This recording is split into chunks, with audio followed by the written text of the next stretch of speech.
Eu quero que você acompanhe conosco o Evangelho de Mateus, capítulo 4, versículo 3 a 8. O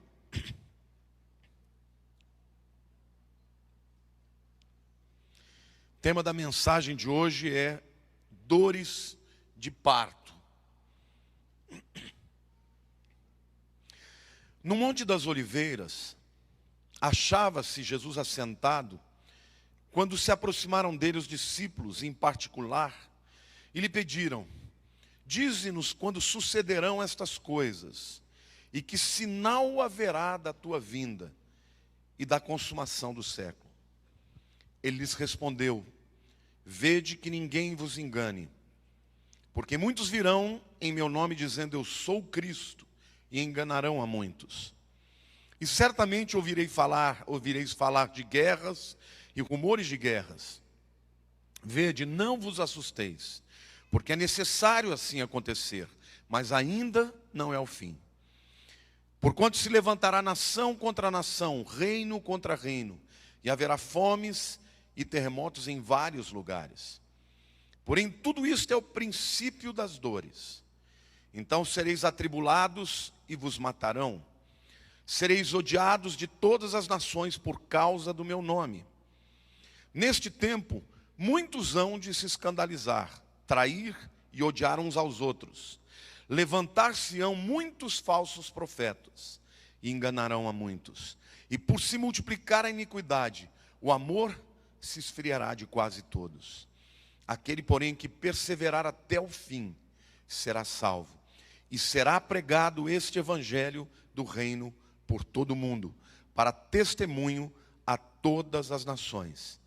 Então virá o fim.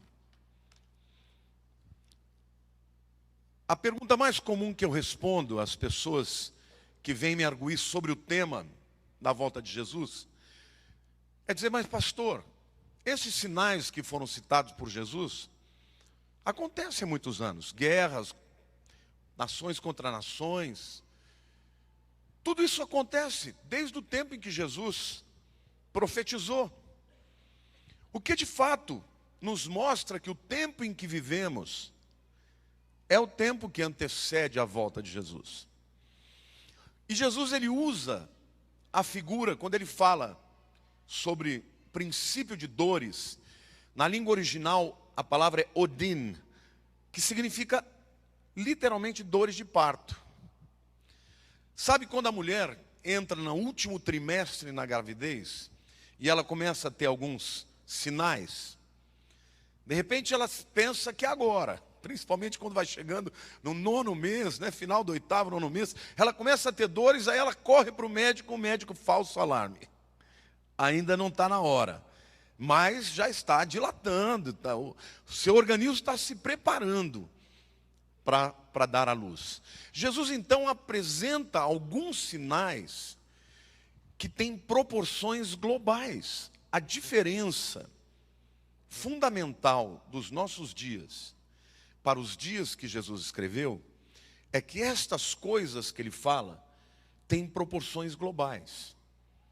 Nunca, no tempo de Jesus, Jesus nunca saiu da Palestina, do território de Israel. Ele nunca saiu dali.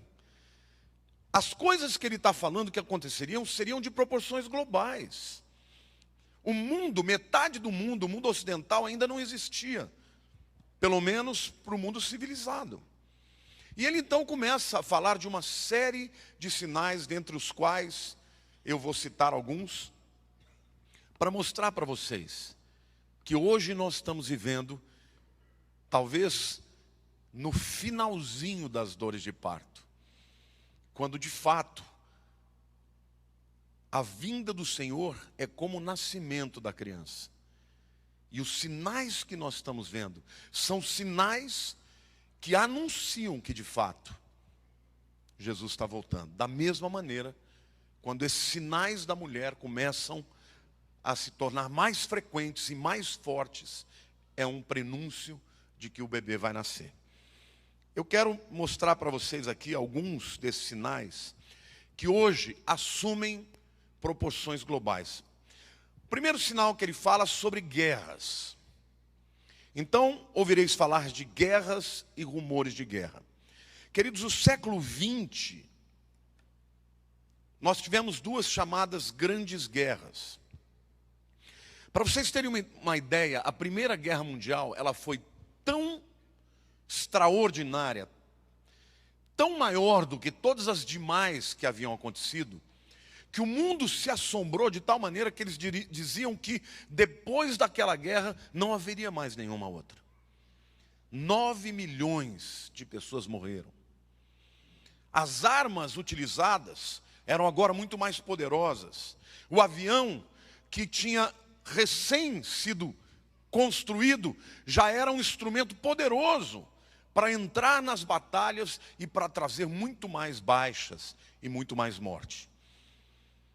A Primeira Guerra, portanto, acabou com o poder de algumas famílias, com o poder de algumas dinastias, e ela acabou por gerando um rancor, uma raiva, um revanchismo no coração daquele que é um dos maiores anticristos que já surgiram na humanidade, Adolf Hitler. No final da Primeira Guerra, os aliados estavam perdendo, e principalmente a Grã-Bretanha havia ficado sem pólvora. E um judeu chamado Chaim Weizmann, ele criou um processo de se produzir em massa, em grande escala, a acetona, que é parte fundamental da construção de armas. E isso permitiu que os aliados ganhassem a guerra. E o secretário para os negócios exteriores, James Balfour, ficou tão agradecido ao povo judeu que ele declarou e assinou uma declaração chamada de Declaração Balfour, no dia 2 de novembro de 1917, dizendo: o povo de Israel precisa ter a sua própria terra. E fez essa declaração, e de um lado nós vemos uma Alemanha destruída no seu exército, e um tenente chamado Adolf Hitler, um indivíduo que era um revoltado, queria ser um artista, um pintor, mas era medíocre.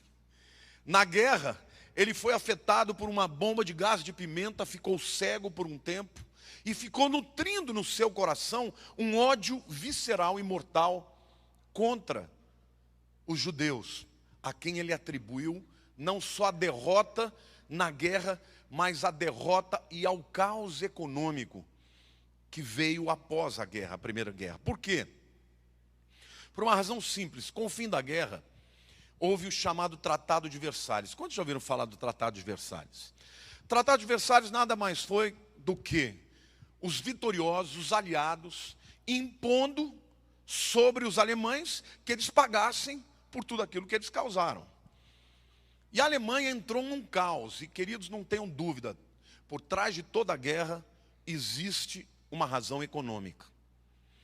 E o caos econômico que aconteceu no mundo, e principalmente na Alemanha, foi o germe que levou a Hitler a sublevar, a rejeitar em um determinado momento, romper com o Tratado de Versalhes, não pagar mais o que ele tinha que pagar, para que ele pudesse, de alguma maneira, fomentar a indignação e a ira no povo alemão, para a raça ariana, para um povo que seria dominador, e uma promessa de um reino de dominação de 1000 anos, exatamente tirando da Bíblia. Mas o que acontece? Eu quero que vocês entendam que esta Primeira Guerra, na verdade, ela tem uma continuação. A Segunda Grande Guerra nada mais é, para os historiadores, do que uma continuação da Primeira Grande Guerra. Por quê? Porque Hitler, enquanto ele está na prisão, ele fica 8 meses na prisão, ele escreve um livro chamado Mein Kampf, que significa Minha Luta, onde ele literalmente culpa toda a Europa e culpa principalmente o povo judeu por alguns dos problemas que ele diz que a Alemanha tem. Como, por exemplo, o universalismo. Ele diz que os judeus eram responsáveis pelas quebras de barreiras culturais na medida que os judeus viviam em diversas nações e traziam as culturas das nações. E Hitler era extremamente nacionalista, preconceituoso, cheio de preconceitos raciais, étnicos, espirituais e daí por diante. A segunda tiragem desse livro obteve a impressionante marca de 5 milhões de cópias. Mas eu quero dar para vocês aqui alguns dados econômicos de como estava a Alemanha depois da guerra. Porque o que aconteceu? Os aliados resolveram que eles iam fazer a Alemanha pagar pelo que ela fez na Primeira Grande Guerra. Então eu vou dar alguns dados aqui que eu pesquisei para mostrar para vocês. Em 1919, precisavam de 9 marcos alemães para trocar por $1. Quanto eu falei? 9 marcos para $1. Em 1920, esse número passou para 65 marcos por $1. Em 22, 495 marcos por $1. Em 23, 18 mil marcos por $1. No mesmo ano de 23, na metade do ano, 6 meses depois, 350 mil marcos por $1. Um mês depois, 4.620.000 marcos por $1. E em novembro de 23, pasmem, 4,2 trilhões de marcos por $1. A moeda alemã virou pó. Literalmente, a Alemanha se encontrou fechada, não podendo mais comercializar, porque ela não tinha dinheiro. 4 trilhões por $1, quer dizer, toda a economia alemã não dava para comprar $1 americano. E essa é a razão que gerou esse repúdio, este ódio pelos judeus, na medida que os banqueiros do mundo, na sua grande maioria, eram judeus. Então Hitler, ele joga toda a culpa do que estava acontecendo, quer dizer, ao invés dele admitir o seu erro, o povo alemão errou, eles lançam a culpa sobre os judeus e por conta disso, vocês sabem, eles criam os campos de extermínio que acabam matando 6 milhões de judeus. E é interessante porque o final da Primeira Guerra ainda acabou determinando também a Revolução Russa, que por sua vez também trouxe a morte de 10 milhões de pessoas, entre aquelas que morreram na guerra e aquelas que morreram na fome. Vocês percebem como agora, aquilo que Jesus estava pregando, não se encerrava somente a lugares pequenos, mas estava tomando proporções mundiais. O século XX, portanto, traz uma novidade para a história dos homens. Os conflitos deixam de ser regionais e se tornam universais. Esse, portanto, é um dos principais sinais das dores de parto, porque agora as guerras não são mais regionais, mas são muito maiores. Depois da Segunda Guerra, o mundo ficou assombrado com a destruição e com o holocausto. E por causa disso, os judeus que estavam vivendo um momento de miséria, de perseguição em todas as nações, eles não tinham para onde ir. Eles entravam nos navios, foram aportar nos Estados Unidos, os Estados Unidos não deixaram eles vir. E ninguém queria receber aqueles refugiados da Segunda Guerra. Até que então, a ONU decide que eles teriam de volta um pedaço do território que eles haviam tido outrora. E é interessante porque, quando foi se discutir que os judeus voltariam a ter uma terra, no dia 13 de maio de 1948, um dos membros do gabinete do presidente americano escreveu, citando Deuteronômio 1:8, que diz assim: eis aqui a terra que eu pus diante de vós, entrai e possuí a terra que o Senhor com juramento deu a vossos pais, Abraão, Isaque e Jacó, a eles e a sua descendência depois deles. ele declarou que os judeus tinham direito a entrar na terra que Deus havia prometido. Quase 2000 anos depois de estarem dispersos pelas nações. E isso é uma das profecias mais importantes para o final dos tempos, porque tudo o que acontece no final dos tempos diz respeito a Israel e diz que Israel estava na sua terra. Então, Israel, queridos, ele é de fato a nação que é o centro do mundo. O relógio de Deus, ele conta a partir do povo de Israel. Mas no dia 14 de maio,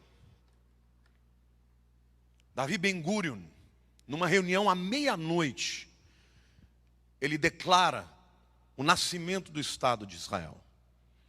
E ele diz que o nome da nação seria Israel. Vocês sabem, queridos, que quando o mundo ouviu falar disso, eles riram. O mundo inteiro riu. Como Israel? Israel não existe. Mas a palavra de Deus diz que quando Deus trouxesse o povo judeu, o povo escolhido de todas as nações, Ezequiel profetiza isso 2500 anos, ele diz que eles voltariam e que Deus reconstruiria a nação de Israel. Não era outro nome, era Israel, porque o plano de Deus para com o seu povo seria de volta, levado em consideração até os últimos momentos. Então, o primeiro sinal que a gente vê, que agora tem proporções e dimensões universais, é guerras e rumores de guerras. O segundo sinal, eu não vou falar de todos aqui porque eu não teria tempo numa pregação, mas vou falar dos mais importantes. É a pregação do evangelho por todo o mundo. Então você vê, é claro, no tempo em que Jesus veio, nem a própria Palestina tinha sido convertida. O apóstolo Paulo ainda não tinha ido para a Ásia Menor para fazer as igrejas do Apocalipse, as igrejas todas da Ásia Menor, não tinha chegado em Roma, e o evangelho não tinha sido espalhado ainda. Mas hoje, queridos, eu quero que vocês saibam, alguém tem ideia aqui qual que é a maior nação evangélica do mundo? Quantos aqui acham que é os Estados Unidos? Levante a mão. Vocês estão todos errados. Vocês sabiam, isso é estatística de americanos, que para cada um cristão americano tem 2 chineses. E pasmem, a igreja na China é subterrânea. Mas hoje já se falam em pelo menos 250 milhões de chineses confessando o nome de Jesus. Você pode aplaudir o Senhor?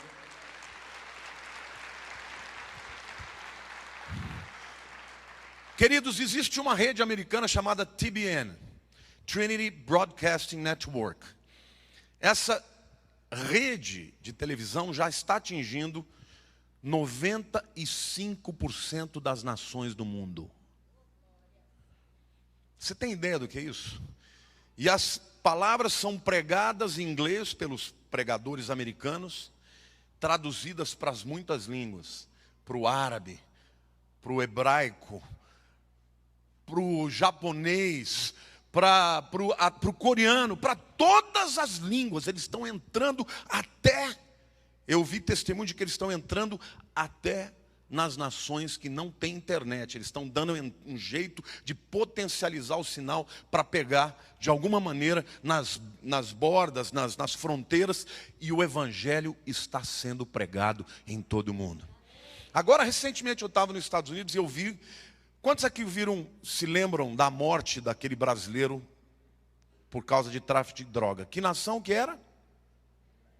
Indonésia. Vocês sabiam que a Indonésia é um país muçulmano? E quando você entra no aeroporto da Indonésia, na porta de entrada tem uma placa que está escrito, isso quem me disse foi o meu dentista, que ele já foi para muitos lugares do mundo oferecer ajuda humanitária, mas na verdade ele vai para pregar. Ele disse que está escrito assim, e ele pediu para o tradutor, né? Que nem inglês ele fala. Ele falou, o que está escrito aí? Ele falou, 2 causas de pena de morte na Indonésia. Primeira, tráfico de drogas. Segunda, converter um muçulmano ao cristianismo. Isso é sério. Vocês viram? O mundo tentou parar a pena de morte contra o brasileiro, ele morreu. Porque ele quebrou a lei do país.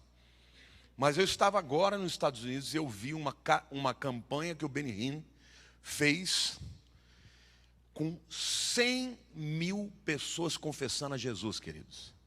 Na Indonésia.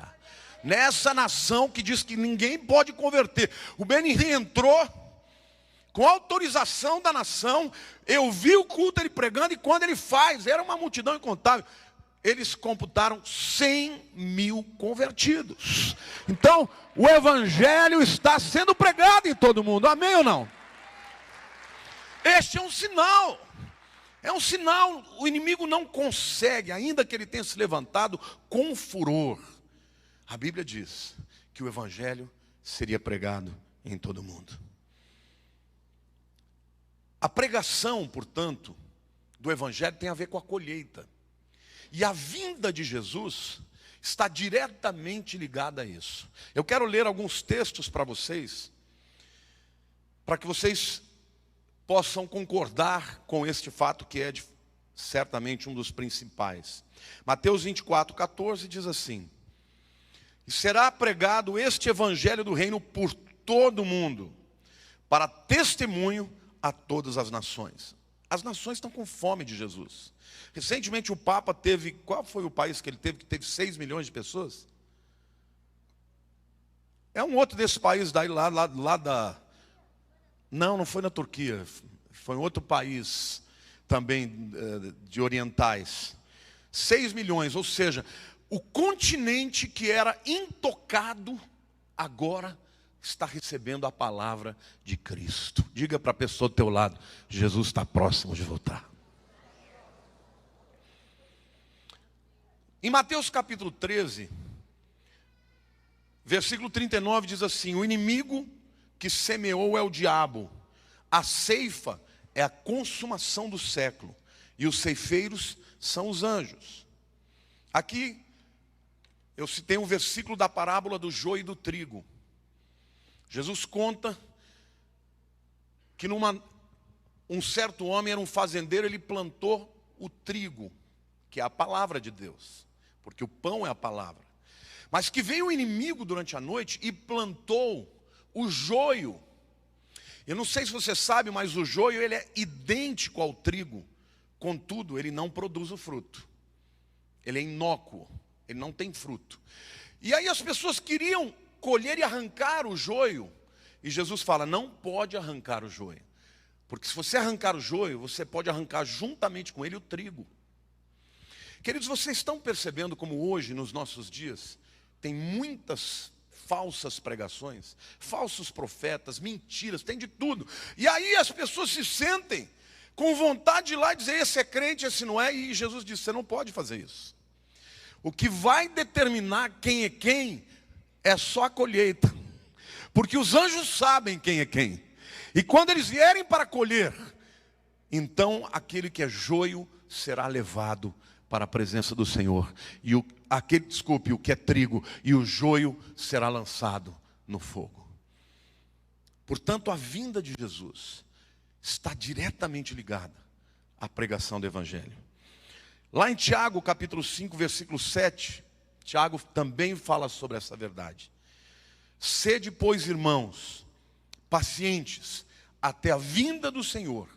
Eis que o lavrador aguarda com paciência o precioso fruto da terra, até receber as primeiras e as últimas chuvas. Em Israel, a colheita sempre vem depois das chuvas. As chuvas de inverno trazem a colheita do trigo. As chuvas de outono trazem a colheita da cevada. Primeiro vem, porque lá não chove todo dia, lá não chove sempre, mas quando chove, logo em seguida vem o período da colheita. E aqui que ele está dizendo, o lavrador, quem é o lavrador? O Senhor Deus, amém? Ele aguarda com paciência as primeiras e as últimas chuvas. As primeiras aconteceram no derramar do Espírito Santo no tempo de Pentecostes. Hoje nós estamos vendo o tempo da colheita dos últimos frutos. Amém? Você pode aplaudir o Senhor e dizer: eu creio. Então, por mais que se levantem, que o inimigo queira colocar, mostrar os escândalos, querer descredibilizar a igreja, as pessoas estão com fome e com sede de Deus, estão se convertendo, irmãos. Queridos, o que está acontecendo no mundo é seríssimo. Quem diria hoje, até mesmo nas nações islâmicas, o evangelho está crescendo de uma maneira estrondosa. Hoje você tem cristãos que estão morrendo na Síria, cristãos que estão... Só no ano passado morreram 100 mil cristãos na Síria e no Iraque, por causa do grupo ISIS, movimento islâmico. 100 mil cristãos morrendo, pessoas que entregam a vida para Jesus a ponto de dar a própria vida. Por quê? Porque está caindo a chuva dos últimos dias. Diga para a pessoa do teu lado: as últimas chuvas estão caindo. E esse é o principal sinal da volta de Jesus. Amém? Os frutos estão amadurecendo. Diga: os frutos estão amadurecendo. Logo virá a colheita do Senhor. Amém?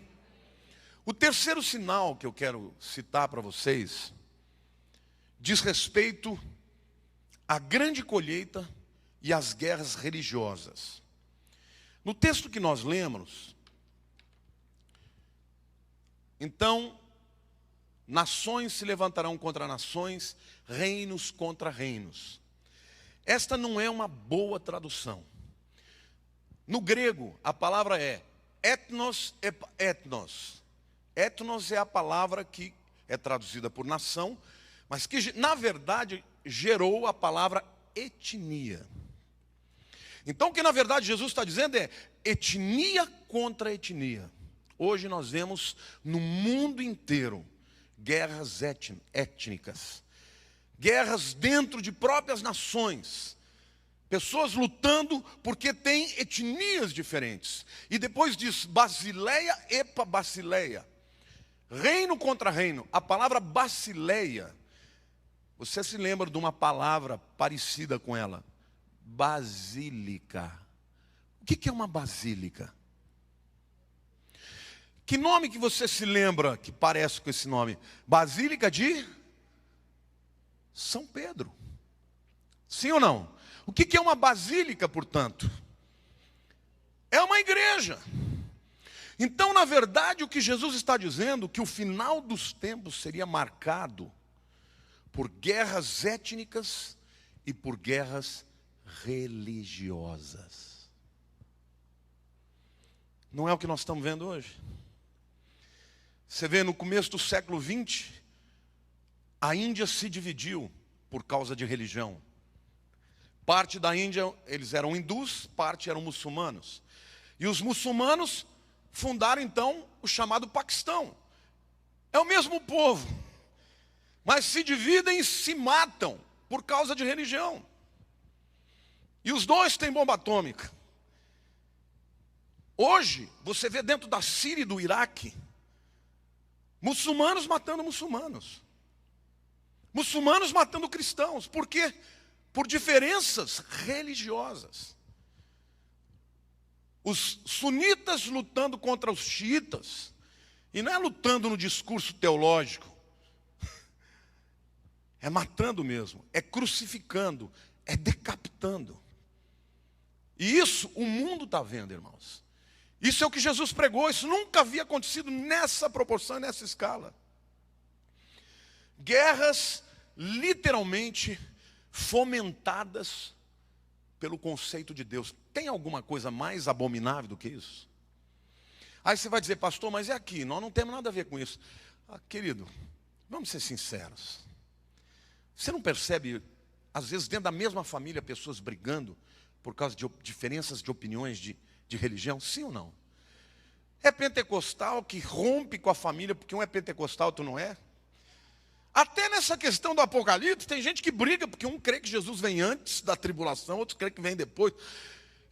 Olhe para a pessoa do teu lado. Nós não fomos chamados para brigar.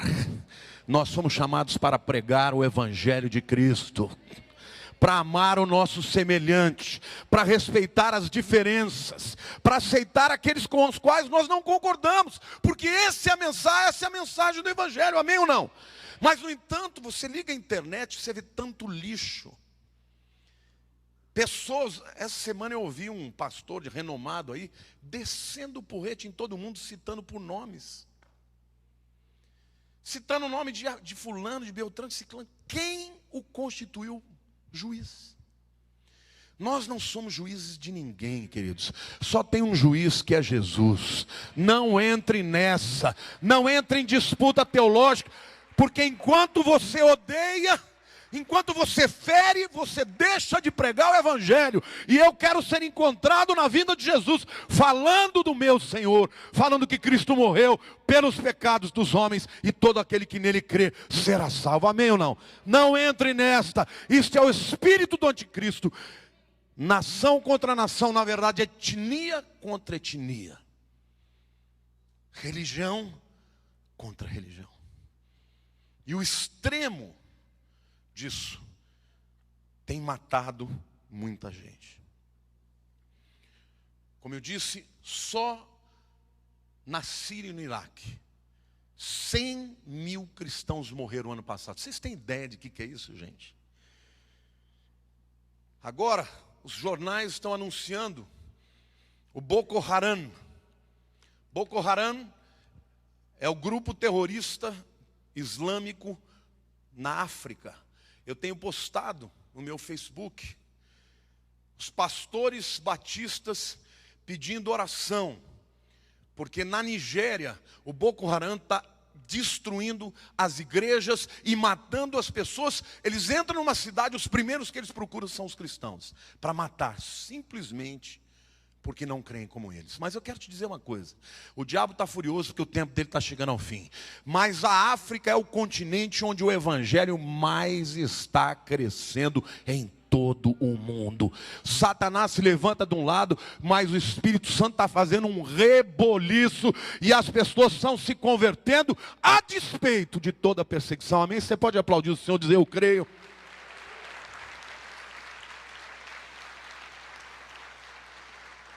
Quem não viu, entre no meu Facebook, entrem e vejam. Os pastores agora estão dizendo: orem pela Nigéria, porque o Boko Haram está destruindo as igrejas, está matando mulheres, crianças, destruindo cidades. Mas as pessoas não negam a Jesus. E o Evangelho está se espalhando. Temos que orar pela América Latina, porque eles estão entrando aqui. Estão entrando. Quantos de vocês estão acompanhando o jornalista que morreu porque estava denunciando a Cristina Kirchner, promotor, desculpe, que estava denunciando porque ela teria acobertado terroristas islâmicos? É assim que eles fazem. E isso com princípio no Irã, por conta de quem troca de quê? De acordos comerciais com o Irã. Queridos, eles estão entrando no Brasil e estão entrando na América Latina. Mas eu quero declarar, e eu profetizo sobre esta nação, que o Evangelho vai crescer, e aqui no Brasil eles não nos dominarão, porque o Evangelho de Cristo chegará mais longe e será mais poderoso. Amém?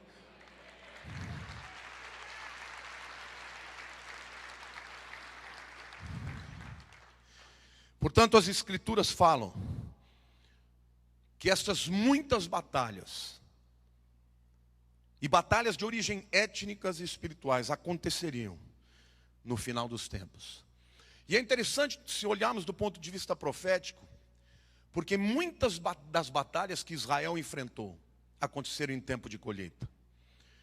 Sansão contra os filisteus aconteceu em colheita, na colheita do trigo, Juízes 15:1. Gideão contra os midianitas aconteceu também na colheita do trigo, aponta para a vinda de Jesus. Davi enfrentou batalhas durante a colheita, 2 Samuel 4:6. E Cristo, quando fala da parábola do joio e do trigo, ele deixa claro que a vinda dele aconteceria em meio a muitas batalhas, mas a uma grande colheita do Evangelho. Diga para a pessoa do teu lado, diga: você já faz parte do reino de Deus. Quantos aqui já confessaram Jesus na sua vida? Querido, teu nome está escrito no livro da vida. Você já é uma daqueles frutos que quando os anjos vierem fazer a colheita, você estará lá com seu nome escrito no livro, arrolado no livro da vida. Amém ou não? Mas Jesus diz também que haveria sinais nos céus. O ano passado, há 2 anos atrás, eu falei para vocês sobre as luas de sangue. Hoje eu não vou entrar propriamente nisso. Mas nós estamos vivendo agora, em março teremos uma e outubro deste ano ainda teremos a última do século. E Jesus fala, a palavra de Deus fala do sol escurecerá, eclipse completo do sol, e a lua será como sangue. Hoje, os próprios cientistas da NASA chamam esse fenômeno de Blood Moon, lua de sangue. Os sinais nos céus estão manifestando. Mas eu quero falar aqui de algo também que o original nos dá, que é muito interessante. Lá em Isaías capítulo 13, versos 9, 10 e 13, nos mostra que de fato os poderes dos céus serão abalados. Eu quero falar sobre isso agora. E o texto diz assim: eis que vem o dia do Senhor, dia cruel, com ira ardente e furor, para converter a terra em assolação e dela destruir os pecadores. Porque as estrelas e constelações dos céus não darão a sua luz, o sol logo ao nascer se escurecerá e a lua não fará resplandecer a sua luz. O versículo 13 diz: portanto farei estremecer os céus, e a terra será sacudida no seu lugar, por causa da ira do Senhor dos Exércitos, e por causa do dia ardente do seu furor. Apocalipse capítulo 8, versos 10 e 11 diz assim: o terceiro anjo tocou a trombeta, e caiu do céu sobre a terra a terça parte dos rios, e sobre as fontes das águas uma grande estrela, ardendo como tocha. O nome da estrela é Absinto, e a terça parte das águas se tornou em absinto. E muitos dos homens morreram por causa destas águas, porque se tornaram amargosas. Quando a gente lê isso, até pouco tempo atrás, as pessoas imaginavam meramente alguns eventos cataclísmicos e que a terra era simplesmente coadjuvante e não participava de nada. Mas hoje, quando entendemos de fato o que o texto fala, nós percebemos aqui algumas verdades que eu gostaria de partilhar com vocês. A palavra grega para grande é megas, que significa extremamente grande. Então, eu creio que este tempo que João está falando já se refere à grande tribulação. Mas a palavra para estrela, na verdade, no original grego é aster, aster. Aster de asteroide. Quem sabe o que é um asteroide? E o texto diz, portanto, que este asteroide, João olha e vê este asteroide pegando fogo quando ele entra na atmosfera. Porque é óbvio, por causa da velocidade, da fricção, assim que ele entra na atmosfera, ele entra em combustão e pega fogo. E assim que João o viu e descreveu. Agora vejam, eu quero mostrar para vocês que isso já aconteceu algumas vezes na Terra em proporções menores. Por exemplo, em junho de 1908, perto do rio Tunguska, na Rússia, um asteroide de aproximadamente 70 metros, mais ou menos o dobro deste salão, entrou na atmosfera da Terra e ainda a 5 quilômetros antes de bater no chão, ele explodiu. E ele destruiu uma área na Sibéria de 2.000 quilômetros quadrados de floresta. Assim estão vendo aqui, eu sei. 2.000 quilômetros quadrados a 5 quilômetros dos céus. Parece que Deus vai mandando sinais, né? E os cientistas dizem que o campo magnético da Terra Eu não sei se vocês sabem, mas a Terra, por conta de ter no seu magma muito ferro, ela produz um campo magnético. É isso que faz, por exemplo, que a sua bússola aponte o norte. Mas nós estamos vivendo, e eles acreditam que a cada 10 mil anos, há uma mudança de polaridade nesse campo magnético. E ele primeiro se enfraquece, para depois ele mudar a polaridade. Nessa hora, a Terra fica suscetível à entrada de todos os asteroides que vêm do espaço, bem como também a camada de ozônio que nos protege dos raios solares malignos, se não houvessem essa camada, também podem ser enfraquecidos. Mas a verdade é que um asteroide de 70 metros causou essa destruição. Imaginem um asteroide mega entrando na Terra. Eu quero mostrar para vocês o que Marcos capítulo 13, versos 24 e 25 dizem.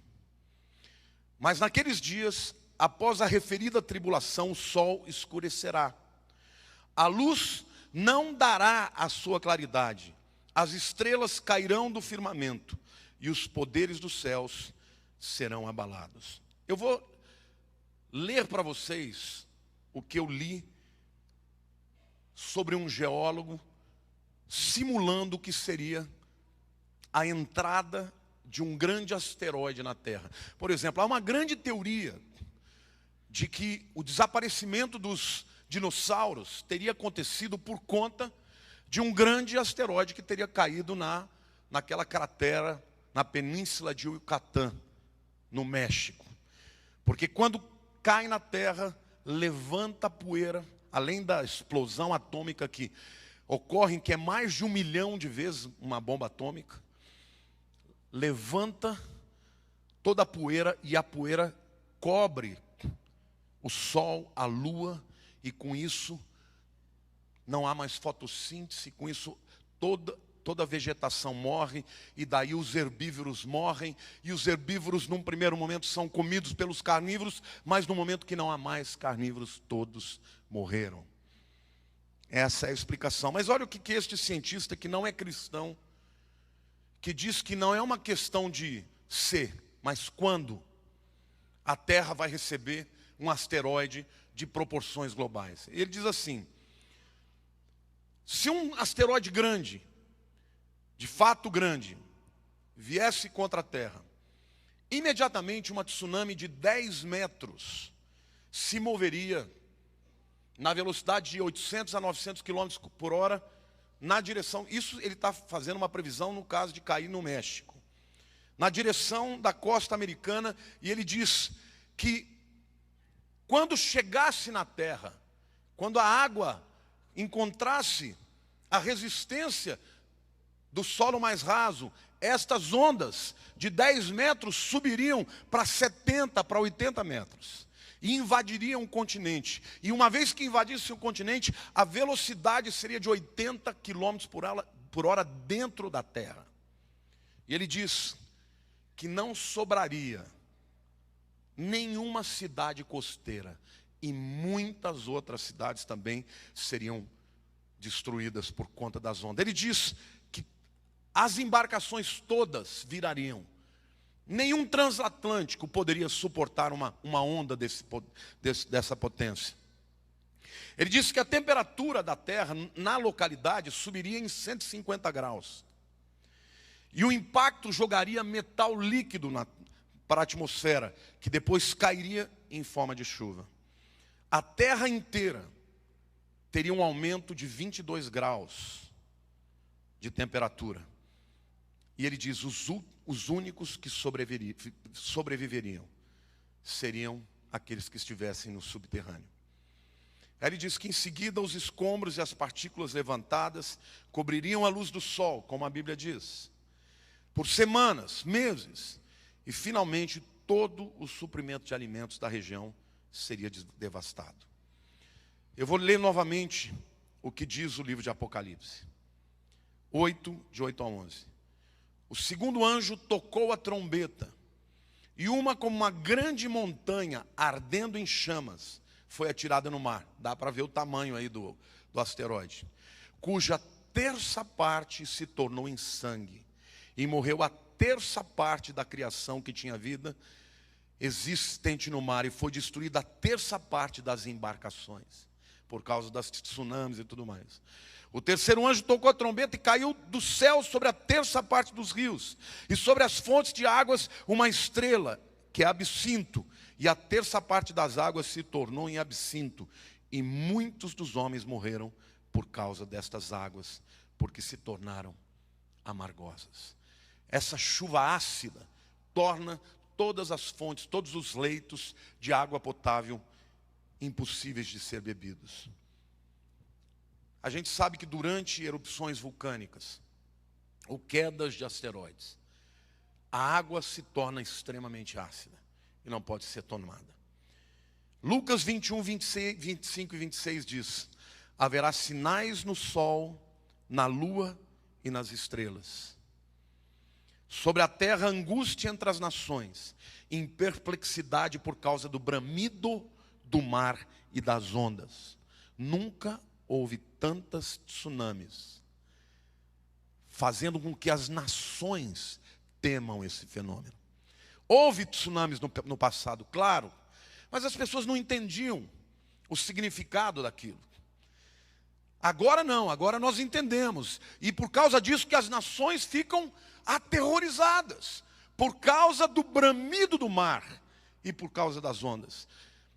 Quem já sobreviveu a uma tsunami diz que o barulho, quando vê de longe o barulho das ondas chegando, é ensurdecedor. O que está acontecendo, o que Jesus está dizendo, é exatamente o que nós estamos vivendo. Sinais nos céus, no sol, na lua, nas estrelas. E as pessoas ficarão aterrorizadas por causa da expectativa das coisas que sobrevirão ao mundo.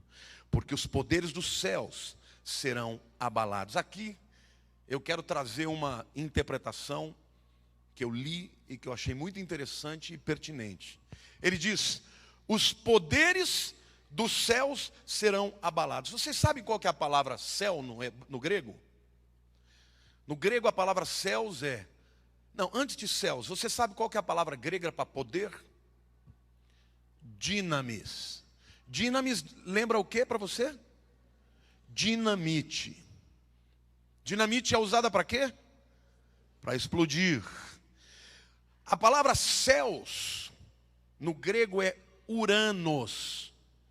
A palavra que originou a palavra urânio. Para que existe urânio enriquecido? Para fazer o quê? Bomba. Bomba nuclear, bomba atômica. Então, na verdade, ele está dizendo assim: se eu fosse traduzir, refazer a frase, ao invés de eu dizer, e os poderes dos céus abalarão, a palavra abalar é literalmente causar, tirar as coisas do equilíbrio, no grego. Então, eu li um estudioso exegeta dizendo que nós poderíamos reinterpretar essa frase de João dizendo que o poder explosivo do urânio sacudirá as coisas do seu lugar. Está falando do que aqui, meu querido? Bomba atômica. Terceira Guerra Mundial. É uma questão de tempo. Enquanto deixam os iranianos enriquecer urânio, dizendo que não estamos fazendo isso para... Deixa eu fazer uma pergunta. Eu vi a nossa presidente, com todo respeito a ela, que devia sentar e conversar com o pessoal do ISIS. Você acha que dá para conversar com alguém que vem e te decapita você? Eu vou mandar ela como pedir para ela: presidente, vai pessoalmente. Para cima de Moá, não. Não tem acordo. Eles acham que eles estão cumprindo a vontade de Deus, matando os cristãos. E não tenham dúvidas, viu? Não vai demorar muito para aqui no Brasil começar a ter gente sendo morta, porque eles já estão entrando com células terroristas aqui também. Então, fala aqui no microfone. acho importante falar sobre isso. Abriu há um ano atrás, em uma quadra da minha casa, no quarteirão de baixo, eu caminhando, uma mesquita aberta, uma salinha. Tinha um sujeito lá dentro. E eu caminho pelo bairro toda noite e tal. Esses últimos meses eu passei cheia a sala. De jovens, você não via uma pessoa... Porque é um vidro aberto, assim, né? Você não vê uma pessoa acima de 30 anos, fisionomicamente falando, todos descalços, todos ajoelhados, e o cara doutrinando. Eu estou orando para fechar, como a gente fazia na antiga Barra Funda, que a gente ia em frente aos terreiros e orava. Estou fazendo isso. Não pensem vocês que enquanto a igreja está se esfriando, o inimigo não está trabalhando. A igreja tem que se levantar com o poder de Deus, porque está diante dos nossos olhos. Quando Hitler se levantou, queridos, o mundo hoje é um palco para essas coisas. Eu falei de crise econômica, o mundo está vivendo uma crise econômica. Aliás, o Brasil está na contramão de tudo, né? No mundo inteiro os juros estão caindo, no Brasil está subindo. No mundo inteiro o petróleo está baixando, no Brasil está subindo. Mas o que está acontecendo? Vocês não tenham dúvida. O petróleo está caindo de preço porque em 5 anos os americanos podem ser autossuficientes em energia. Por causa do gás xisto. O que a OPEP está fazendo? Está jogando o preço do petróleo lá para baixo, que é um processo de dumping. Eles estão tomando prejuízo, eles não estão nem aí. Por quê? Para que a indústria americana não vale a pena investir. Porque o investimento em infraestrutura é extraordinário. O petróleo está lá embaixo, então eles continuam importando petróleo. Os americanos são os maiores importadores de petróleo. Mas se eles se tornam independentes, a primeira coisa que eles vão deixar é Israel na mão. E Israel vai descobrir que eles não dependem dos americanos, eles vão ter que depender do Senhor dos senhores, que os ama e tem aliança com eles. Por quê? Porque durante anos os americanos mantiveram bases militares no Oriente Médio. Por quê? Porque eles tinham interesse no petróleo. Mas agora, em 5 anos, no máximo 10 anos de investimento, eles serão autossuficientes e não precisarão mais do petróleo dos sauditas. Mas agora, quando o petróleo baixa, você tem uma União Soviética que não produz nada e que vive do petróleo. E que você está mexendo com a fera. Por quê? Porque as nações começam a fazer embargo econômico e o Putin está fazendo exatamente o que o Hitler está fazendo. Vai anexando e finge que não quer nada. Agora, quando você olha para a Bíblia e para Ezequiel 38, 39, 40, você vê que quem lidera a invasão contra Israel, que vai iniciar a terceira guerra do mundo, é a Rússia. Queridos, Jesus falou de monte de sinais. Guerras étnicas, guerras religiosas, caos econômico. E se você ler Ezequiel, que escreveu há 2.500 anos atrás, estão lá o nome de todas as nações que hoje já se formam como bloco a favor dos árabes, a favor dos muçulmanos, contra Israel. Nós estamos vivendo os últimos sinais das dores de parto. Olha para o teu irmão do lado e diz assim: o neném vai nascer.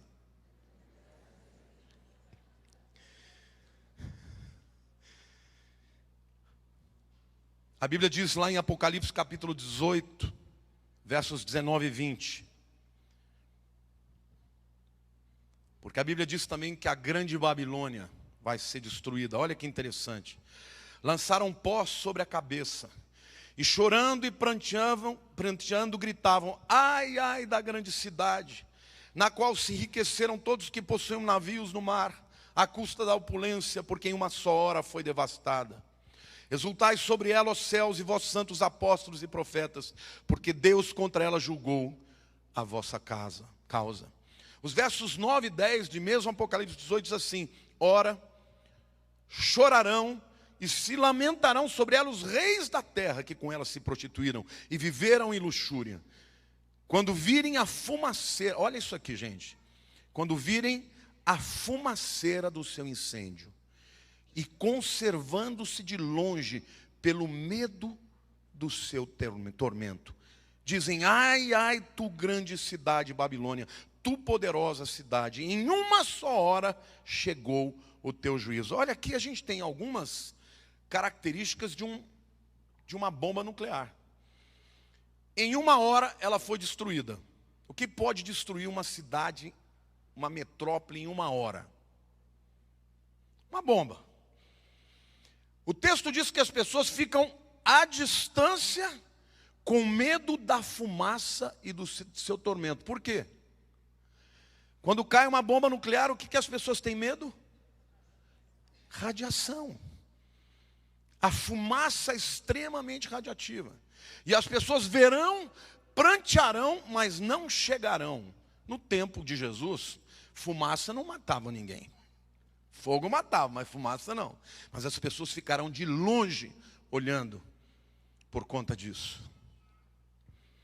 Uma hora, uma guerra nuclear. Hoje, vocês sabiam, queridos, que só os Estados Unidos e Rússia têm poder bélico para destruir a Terra 65 vezes? Sabiam disso? Ou seja, nós estamos vivendo os dias em que estas profecias fazem sentido. Nunca fizeram. Nem nos tempos da Primeira Guerra, nem na Segunda Guerra. A Segunda Guerra só trouxe, o Enola Gay, que foi o avião que trouxe a primeira bomba atômica e as duas primeiras, Hiroshima e Nagasaki. O mundo se assombrou, acabou a guerra por causa de uma bomba que tinha 3 megatons. Hoje, uma bomba de hidrogênio usa como espoleta uma bomba mais poderosa do que essa de 3 megatons. Então, nós estamos vivendo nesse tempo que a Bíblia prediz. Agora, além disso tudo, ainda existem o que os cientistas chamam de pulso eletromagnético. Quem já ouviu falar isso? Quando uma explosão atômica acontece, todo e qualquer aparelho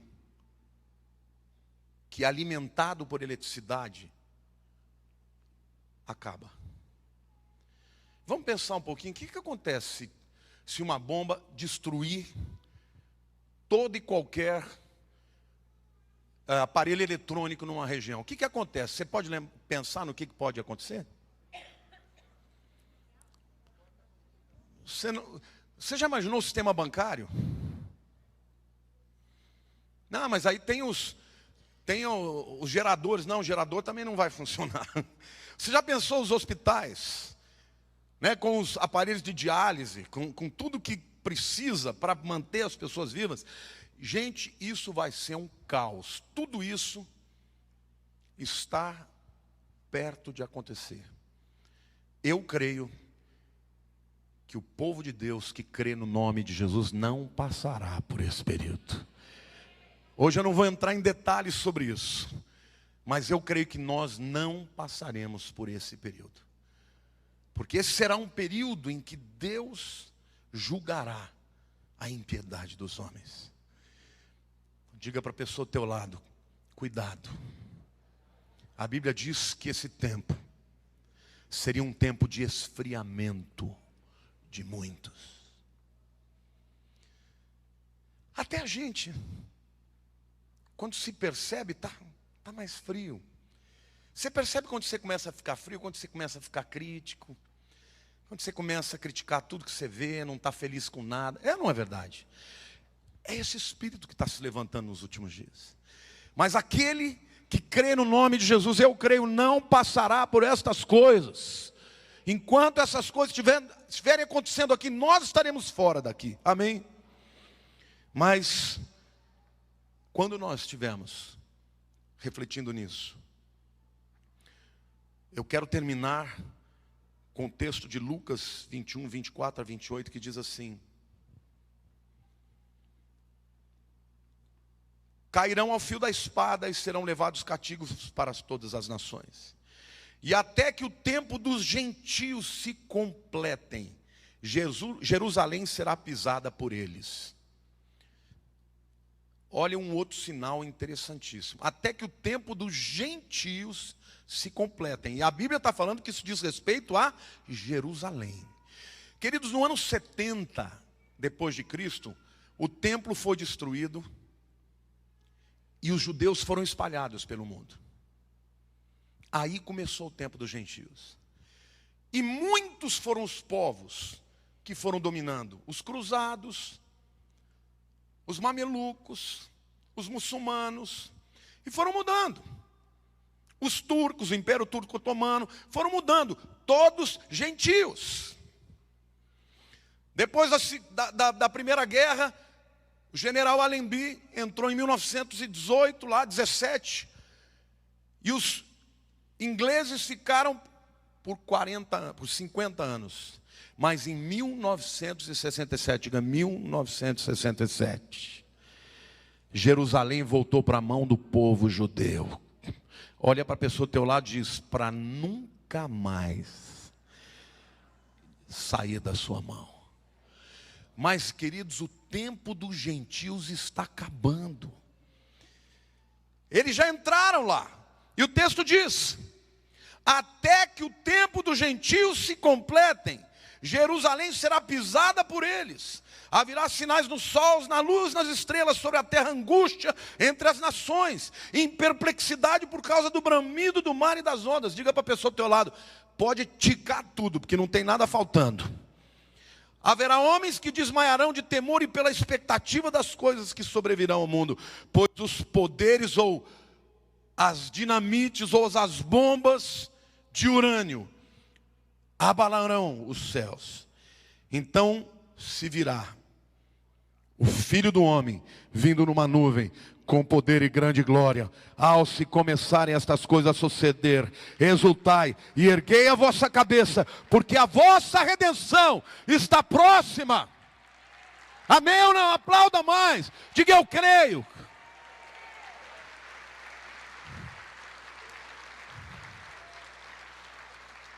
Eu quero resumir para vocês os sinais que Jesus está dizendo que nós já estamos vivendo, todos eles.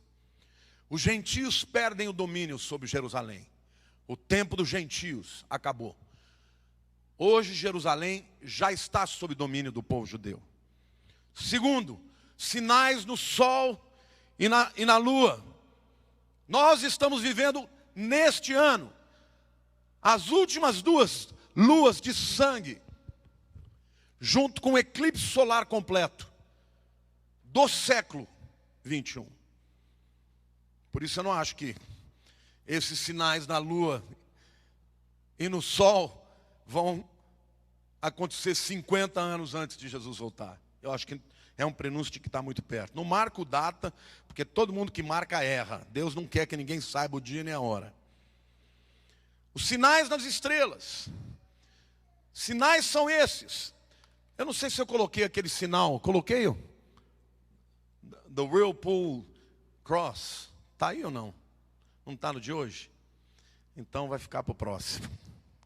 Que é um sinal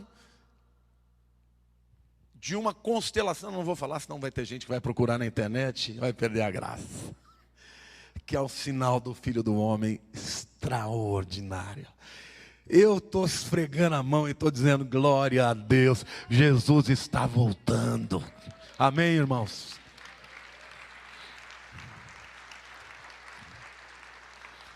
Eu quero concluir dizendo para você o seguinte. Não há chance de profecias serem entregues 2000 anos antes. Num tempo em que esse povo não tinha como ir a mais do que 300, 400 quilômetros. Eles falando de mundo inteiro. Não há como, humanamente falando, uma religião de gente pobre e sem poder de persuasão, que era dominado, a maioria de escravos, vencer o Império Romano, tão temido, e se tornar uma religião que alcançaria o mundo inteiro. Não há chance, não há hipótese alguma de alguém profetizar que não fosse pelo Espírito Santo, revelando o tipo de morte que aconteceria. Quando João no Apocalipse fala daquela grande multidão de pessoas decapitadas. Queridos, qual é a religião que mata por decapitação? O Islã. Hoje nós estamos vivendo todas essas coisas. Etnias contra etnias, religiões contra religiões. O esfriamento da fé dos que são de Deus. A minha palavra para você: nós vivemos num país livre. Não vamos entrar em guerra contra irmãos. Eu não sou juiz de ninguém. Eu não vou julgar ninguém se nem A nem B. Não venham me perguntar se igreja tal é de Deus, se não é. Eu não sou dono da igreja. Quem vai julgar é o Senhor. Eu vou falar do nome do meu Senhor Jesus. Eu tenho que proclamar que Ele salva, que Ele cura, que Ele liberta e que Ele vai voltar. Amém? Não permita, não deixe o seu coração ser dominado por esse espírito, porque esse é o espírito dos últimos dias. Etnia contra etnia, nações sendo divididas por causa de religião. Na Irlanda, católicos contra protestantes, judeus contra muçulmanos, muçulmanos contra muçulmanos, muçulmanos contra cristãos. Tudo isso Jesus predisse. Você olha para o céu e você vê os sinais. E tudo aquilo que só poderia se cumprir com proporções universais e mundiais, num tempo como nós, já está acontecendo. A Bíblia diz que quando essas coisas acontecessem, você deveria exultar, porque a sua redenção estará próxima. Amém? Vamos ficar de pé e orar ao Senhor.